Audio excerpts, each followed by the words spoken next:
আমার চাচা হঠাৎ করে ঢাকায় পড়ে গেছে, ঠিক আছে। এখন আমার বাসার মাথাপিতা সবাই মিলে হসপিটালে নিয়ে আসছে। নিয়ে আসার পর আমরা তখন শুনি নাই, আমরা ঘুমিয়েছিলাম রোজার মাস, ঠিক আছে। রোজার মাস আমরা দেরি করে ঘুমিয়েছিলাম।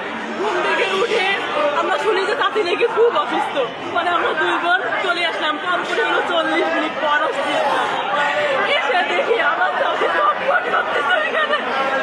ডাক্তার নাকি বলছে যে ওনার প্রেশার লো, ঠিক আছে, ওনাকে স্যালাইন দিতে হবে। তো আমি আমার একটা ভাই, ঠিক আছে, ওই আমার ভাইটার স্যালাইন অনেকক্ষণ আগে আনছে, প্রায় মানে যখনই রোগী ভর্তি করেছে লেখাও শেষ, দোষ দিয়ে স্যালাইন নিয়ে আসছে, ঠিক আছে। আসি দেখে আমি স্যালাইন মারা মাথার পাশে শীতের মধ্যে আমি গিয়ে নার্সকে বললাম যে আপু আপনি তাড়াতাড়ি করে স্যালাইনটা লাগাই দেন, যেহেতু প্রেশার লো, ঠিক আছে, চোখ মুখ কালো হয়ে গেছে, আপনি তাড়াতাড়ি স্যালাইন লাগাই দেন। উনি আমাকে বলতেছে আগে কাগজ রেডি করতে হবে। আমি বললাম আপনার হাতে তো 2টা কাগজ আছে, এটার মধ্যে কি লেখা নাই? আপনারা তো না জেনে কোনো কিছু লিখে দেন নাই। প্রেসক্রিপশনে লিখলেও আপনারা নিজেরা লিখছেন, না জেনে তো কোনো ডাক্তার দেয়নি। আপনি যেহেতু স্যালাইনটা ওই ডাক্তারের প্রেসক্রিপশন অনুযায়ী স্যালাইনটা আনছে, আপনি এটা লাগাই দেন, তারপর বাকি যত লিখে আছে সব করিয়ে, ঠিক আছে। তারপর ওনাকে উনি কন্টিনিউ তর্ক করতেছে, আগে পেপার তারপরে, কারণ বললাম যে 2টা পেপার আপনার কাছে আছে, আপনি যান নিয়ে লাগাই দেন, ঠিক আছে। এখন আপনি কন্টিনিউ তর্ক করতে এসে পরে আমাদের তর্কে আমরা যখন রাগ দেখেছি, রাগের জোরে উনি কেবিন পর্যন্ত আসছে। আসার পর 2টা পেপার ছড়ে দিল, মানে আমাকে ছড়ে গেল। মানে বলতেছে কি আপনাদের আরো পেপার নিচের তারাইকে নিয়ে আসেন। আমি বললাম যে আপনার লাগান আগে, তারাইটা আগে লাগান, তারপর আমরা যাইতেছি। আপনি আগে নিয়ে আসেন, তারপর ট্রিটমেন্ট হবে, তার আগে কোনো ট্রিটমেন্ট হবে না। আমি আর আমার ভাই 6 জেলা থেকে 1 জেলা করে দৌড়াদৌড়ি যাবার ডাক্তারকে আসি বলতেছে আমার রোগীর মুখ দেখে আপনার বেড়াইছেন, তাড়াতাড়ি আসেন, পাঠাই দিচ্ছে, আপনি যান, পাঠাই দিচ্ছে। আবার দৌড়াদৌড়ি করে, আবার 2বার 3বার দৌড়াদৌড়ি করে আসছে।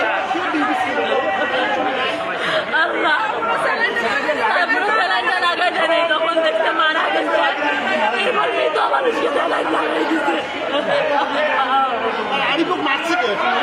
আরিফবাবু যখন এই ঘটনা দেখছেন, মা মারা গেছে, তারপর স্যালাইন লাগাইছে।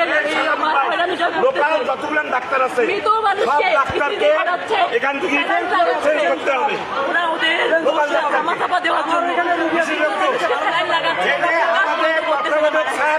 শোনেন, আমি একটা কথা বলি, চাচা একটু স্টপ থেকে নিনের কথাটা শেষ করতে দেন। বেশি সময় হবে, আমাদেরকে হয়রানি করাইছে, একটা স্যালাইন লাগাইতে পারে নাই। ইঞ্জেকশন দিলে আমরা মনকে বোঝাইতে পারতাম যে আমাদের চাষির ট্রিটমেন্ট হয়েছে।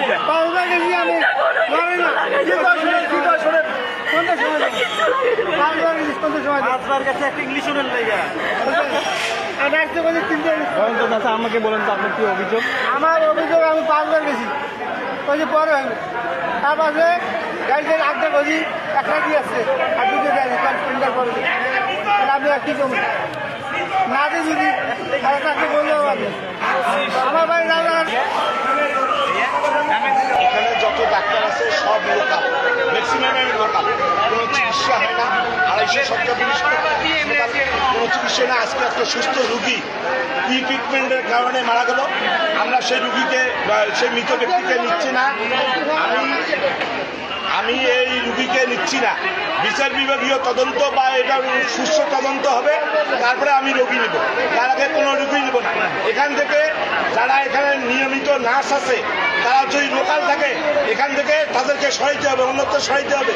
লোকাল যেখানে ডাক্তার আছে অন্যত্র সরাইতে হবে। এখানে বাইরের ডাক্তাররা নিয়ে 24 ঘন্টা রাখতে হবে। এখানে বাণিজ্য ছাড়া আপনি কোথাও কোনো চিকিৎসা পাবেন না।